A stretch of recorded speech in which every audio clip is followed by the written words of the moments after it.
It's hour number 2 of the Stephen A. Smith Show, coming at you right here as I love to do every weekday over the airways of ESPN Radio, ESPN News, plus ESPN Radio and Sirius XM Channel 80. Stephen A. Smith Show is being brought to you by Uber. Uber Rewards is going to make you love Uber even more. Get all the info and terms at uber.com/rewards. Plus, ESPN Radio is presented by Progressive Insurance. Protecting your small business is a big deal. Cover what you've worked so hard for. Visit progressivecommercial.com. Ladies and gentlemen, I'm watching this Minnesota-Louisville game. Louisville is down by 14 to Minnesota. I picked Minnesota in my bracket to win this game. Okay? This kid, what is it, Gabe Kelcher, whatever the hell his name is.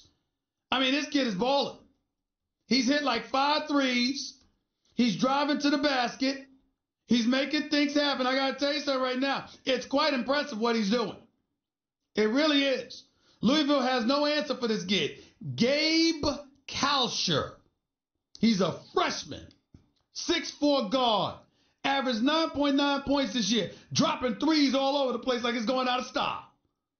Busting their butt. Still 6 minutes, 51 seconds left. But Minnesota is up 66-53. Remember, my game of the day is Marquette and Marcus Howard against Murray State and Ja Morant. I really don't give a damn about the game. I ain't gonna lie to you. I don't give a damn about Murray State or Marquette. I give a damn about seeing Marcus Howard go up against Ja Morant, 225-point-per-game scorers. Now, Ja Morant's a monster. And I'll tell you something right now. He's got the kind of game, John. He's got the kind of game where you see these Cinderella stories that take place in the NCAA tournament where one guy provides so many shining moments. Ja Morant got that kind of game where he could go on a run. It's college basketball. These are kids we're talking about here. Wet breath smelling like Similac, wet behind the ears. They don't know no better. These guys, I mean, somebody like Ja Morant could get hot and carry these boys to the Final Four. I don't think so. They're in the West region with Gonzaga. But it's possible. I'm just saying. 888-SAY-ESPN is 888-729-3776. Let's go to my man Carlton. You're live with Stephen A. What's up, buddy? Good afternoon. How are you? I'm okay. How are you doing today, I'm doing Stephen? It's always good to hear from you, buddy. What's up? I just continue to marvel at the absolute absurdity of the social media tours that Le'Veon Bell and Antonio Brown have been on since they decided to exit the Pittsburgh Steelers. So I got some questions to you, Stephen A., and maybe it'll illuminate amongst your listeners who is really the problem and the true nonsense of this situation. Was it Ben Roethlisberger who got suspended at the beginning of the 2015 and 2016 Steelers seasons, or was that Le'Veon Bell? That was Le'Veon Bell. Was it Ben Roethlisberger who held out in 2017 and 2018, or was that Le'Veon Bell? That was Le'Veon Bell. Was it Ben Roethlisberger who was absent from the roster for the Steelers in their final playoff game, their final playoff loss in 2014, 2015, 2016, and they didn't even make the playoffs in 2018? But was that Roethlisberger who wasn't there at the end, or was that Le'Veon Bell who wasn't there at the end of those 4 out of the last 5 seasons? That is true. That's Le'Veon Bell. What's your point? Was it Ben Roethlisberger that faced time out of the locker room when that was Antonio Brown. Yeah. Was it Ben Roethlisberger who was absent after the second game of the season last year? He missed practice because he wasn't happy that following Monday, that was Antonio Brown. Was it Ben Roethlisberger who wasn't there in the final week of the season when they needed to win that game to have a chance? That was Antonio Brown. That was Antonio Brown. So the only thing that we can point to with Ben Roethlisberger is he did say that Antonio Brown had to flatten off his route when Roethlisberger at the end of the game against Denver got picked off and they lost the game by 1 touchdown. That's the one thing we can point to with Big Ben Roethlisberger. And yet all this stuff with these other 2 guys we can point to. And the problem was always Ben and not these guys. And, oh, by the way, Antonio Brown made $44 million with the Pittsburgh Steelers the last 3 seasons. He's due to make $50 million in the next 3 seasons with the Oakland Raiders. Not even a raise when you consider the amount that the salary cap is going up every year. The salary cap's up 21% in the last 3 seasons. Okay. Le'Veon Bell would have made $26.5 million with the Steelers had he played under the franchise tag last year, which he didn't, and he's due to make $28 million over the next 2 years. Let me work with you here, Carlton. Work with me, rather. Let me tell you what my position is. Ben Roethlisberger is not the primary individual to blame, but he's not faultless in all of this. Hear me out. He's the quarterback. He's the leader. When you have guys speaking out about some of his tactics that we would not be privy to, they would know. And if they would know, you harbor some responsibility. Now, that doesn't absolve Antonio Brown from missing the last game of the season. And it doesn't absolve him from being a bit cantankerous on his way out the door because he was trying to push himself and force his way out the door. It ended up working because the Steelers probably would have held on to him and continued to do what they were doing with him monetarily because they're like, hey, we don't have to take care of him. He wanted the guaranteed dollars had expired. He wanted out. That was that. In the case of Le'Veon Bell, I will say this. Le'Veon Bell, you got 321 carries. You had 85 receptions. Ben Roethlisberger, just like he did for Antonio Brown, did help make you look good. If you're out the door playing with a new team, it's one thing for Antonio Brown to have a problem with Big Ben because he's a receiver. He didn't believe he was getting the ball enough. There were things that were going on where they would argue and the ball might not be thrown in his direction or whatever the case may be. Le'Veon Bell got his carries. Le'Veon Bell got his catches. And the only reason he wasn't on the squad last year was because he didn't want to get franchise tag and he wanted a long-term deal. Had the Steelers given him his money, he would have never said a word about Big Ben Roethlisberger. So why say something now? That's where I'm at with it. Go ahead. Stephen A., it's as clear as day that Le'Veon Bell and Antonio Brown were the problems with regard to the Steelers. That doesn't mean they're not great players. They were the issue. Did Roethlisberger have a faux pas when he publicly said that Antonio Brown should have flattened off his route? Yeah.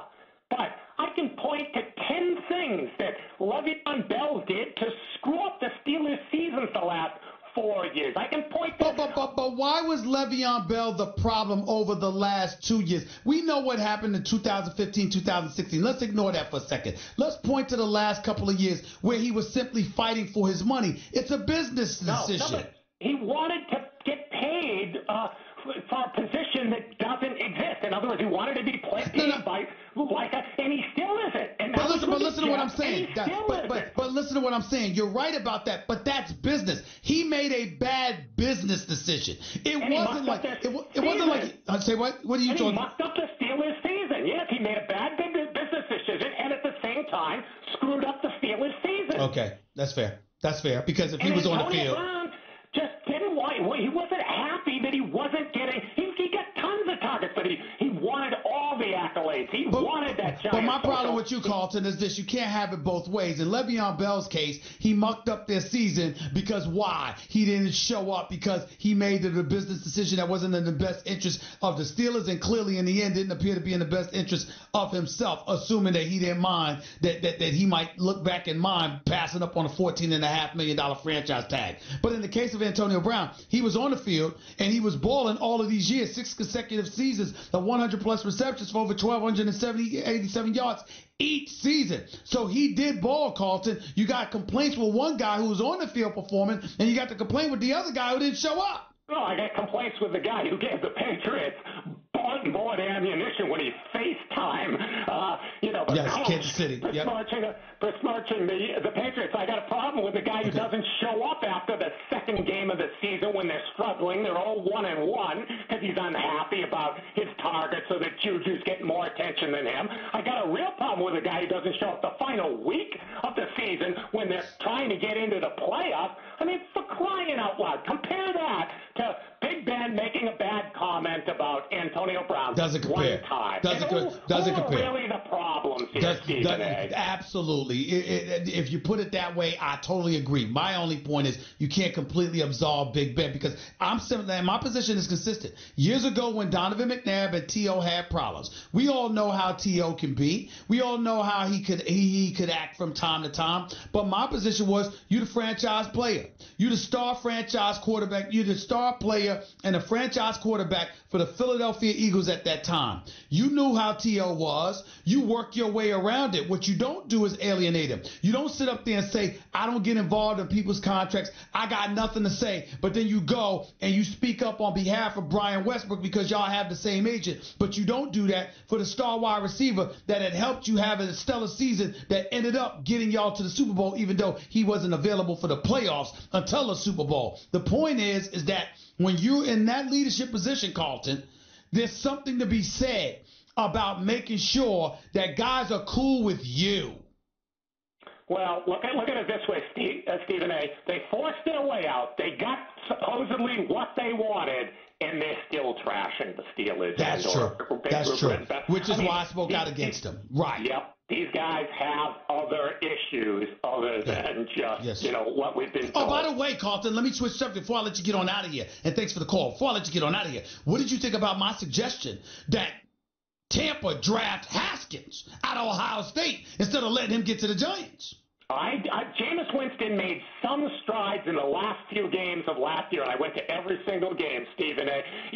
In terms of not dancing back in that pocket and getting drilled from behind and fumbling the ball and making bad decisions. But I didn't see enough momentum. I would be drafting Haskins or somebody else in case it doesn't work out, because I don't think Arians is likely to be the quarterback whisperer with Jameis Winston. Maybe I'll be proven wrong. Maybe he will be, but I doubt it. And by the way, Fitzpatrick will win more games than anybody expects in Miami this coming year. What do you mean, 5 games? Well, that's 5 games? That's what Vegas has it at, Stephen A. So I'm saying they're going to win at least 7. How's that? All right, we'll see. We'll see. Take it easy, Carlton, man. Have a good weekend, buddy. Have a good weekend. 888-SAY-ESPN. It's 888-729-3776. Let's go to Joe.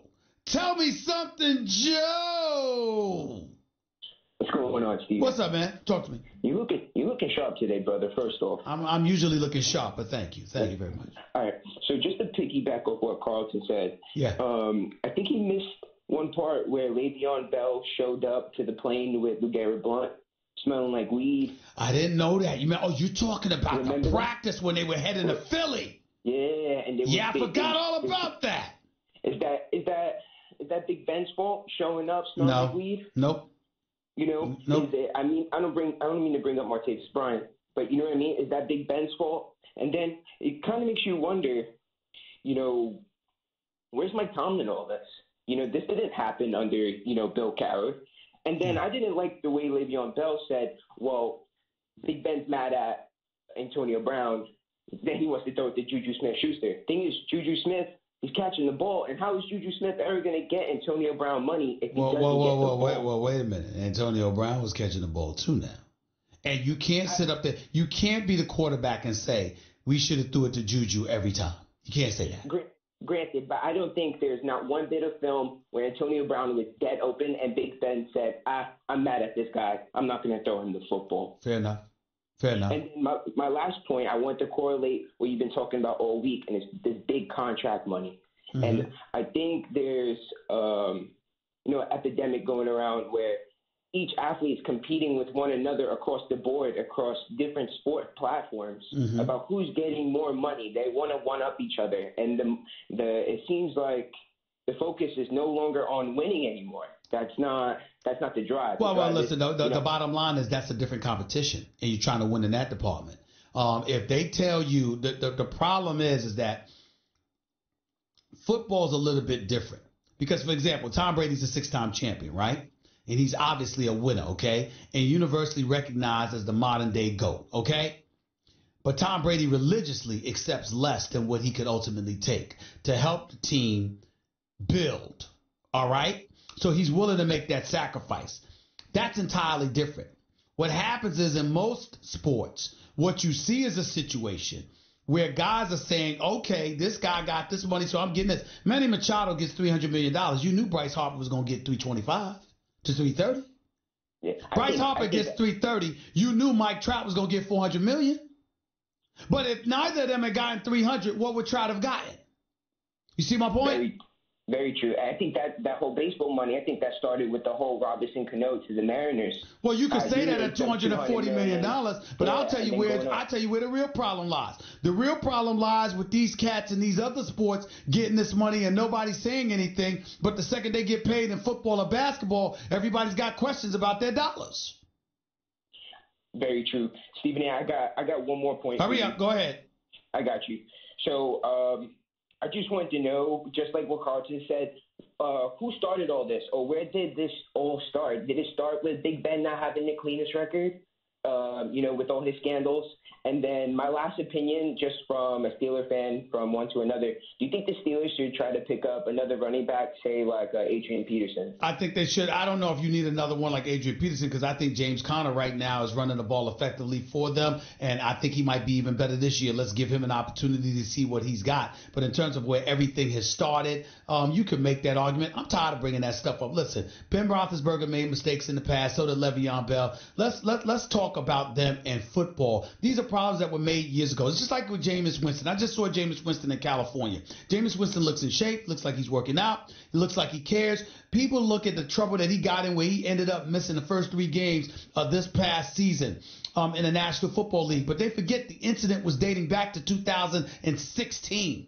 or somewhere along those lines. Please don't quote me on the date. I don't remember. But I know it was a while back. It wasn't like he had just made a recent mistake. And I think what happens is a lot of times we're just judging these guys and we won't let go. We won't let go. Damn, they made a mistake years ago. I'm going to judge Jameis Winston about football.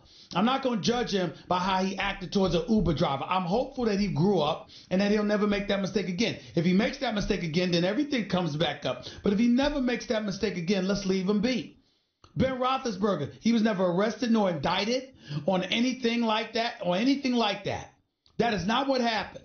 So we bring that up like he was guilty. People brought it up like Kobe Bryant. Kobe Bryant proclaimed his innocence. And then after proclaiming his innocence, was willing to go to court and was flying back and forth to Eagle County, Colorado, and dropping 40 at night games. All right? Before the case ultimately settled. But he was fighting for his innocence. And people talk about these guys like they're guilty. And that's just not so. There's no proof of that. So at some point in time, let's get back to judging them in regards to what we're talking about, which is their play on the field or lack thereof. Gotta go. Appreciate the call. Let's go to Barry. You're live with Stephen A. Talk to me. Hey, good afternoon, Stephen. Thanks for having me again, man. I'm good. Last night in the Sixers game, yes, I understand. I totally agree with you, man. Simmons had to shoot that basketball. Yeah. They were leaving him wide open last night. Yeah, man. and backing off of him. And backing off on him and doubling up on other people because they knew he wasn't going to shoot. Oh, man, if he could shoot, man, they would be over. Yeah. That's how I'm looking at it. I told look here, man, you need to talk to him. You know, you've been in Philly. You know how the boys go down in Philly, man. Listen. They're talking to him. They're telling him to shoot the basketball. They're telling him this all the time. Shoot the ball. Shoot the rock. Shoot the rock. You can't get better if you don't shoot it. God, leave, man. He got to open up. They just backed off him. And I shouldn't say he's scared. Listen, what I mean by scared to shoot, he ain't scared to take it to the hole and dunk on somebody. He's not scared to try to score a layup. He's not scared of any of those things. Where the problem lies with Ben Simmons is his willingness to pull up from 15 feet and beyond. At 12 feet and beyond, that's his problem, and that's what he has to correct. And you're correct. I think he's going to cost them the playoffs, man. Yeah, I think so as well. I appreciate the call, man. Thank you so much, Barry. LJ in the house. What's up, big boy? Talk to me. What's going on, Stephen? Hey, man, all right, I want to get your take on the Rockets, man. We got the second best record since we let go of Carmelo, man, right behind Milwaukee. So I want to get your thoughts. You know D'Antoni is known going maybe 7 deep with what rosters he has. This year, the way Daryl Morey constructed this team, he can possibly go 9, maybe 10. So what do you think about? I don't trust D'Antoni to do that. I really, really don't. I could be wrong because he has modified himself to some degree. Listen, Bizdilic is there running the defense again, okay? D'Antoni obviously listens. And he's done a good job, man. D'Antoni's done a good job. You know, you got to be critical of him from time to time with decisions that he may make that you disagree with. But the bottom line is, by and large, he's done a good job as the coach of this franchise. They were in Game 7 of the Western Conference Finals last year. They started off 11-14 this year. And now look at them. They're a top 3 seed in the West. James Harden is about to win a second consecutive MVP. If the vote were today, he'd get my vote. The man dropped 57 last night. He's dropped over 50 about 5 or 6 times this year. On top of it all, he scored at least 30 against every single NBA team this season. Can you believe it? Yes. James Harden is sensational.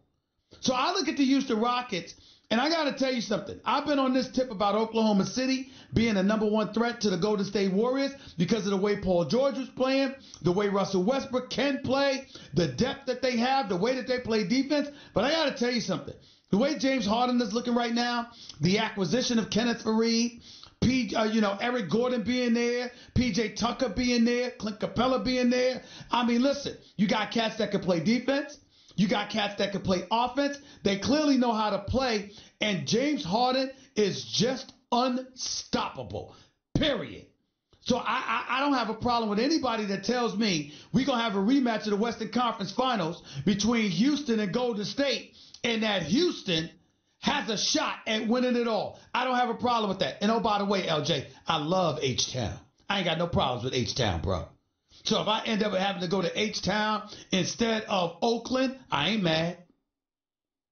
I ain't mad.